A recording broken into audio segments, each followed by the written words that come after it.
काठमाडौँबाट 3 दिन भयो आज हिँडेको। म अहिले जुम्लामा छु। जुम्लाको सिजा भ्याली यता पछाडि छ, मेरो पछाडि सिजा भ्याली।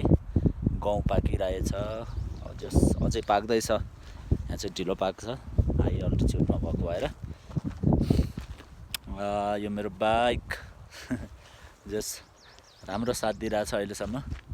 यत्रो सामान, किचनको सामान, कपडा, किताब सबै यसरी स्पिकरमा गाना बजाउँदै जान लाग्छ। अहिले चाहिँ एकान्त छ बाटो, एक्लै, यसो थकाइको महसुस हुँदैन भनेर। अहिले चाहिँ म गोठीजुलाबाट साथीकोबाट, मेरो साथी नन्द खत्री, त्यहाँ उनको अफिसबाट खाना खाएर अगाडि बढिसकेँ।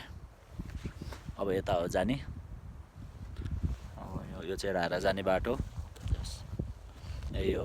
उता पिच थियो, अब यता चाहिँ यस्तै यस्तै अब जस ग्राभल टाइपको छ। राम्रै छ, चिसो हावा लगाइरहेछ।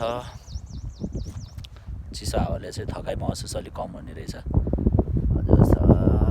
ढाड चाहिँ कडा भइरह, धेरै पछि अब यति लामो बाइक चलाएको भएर होला।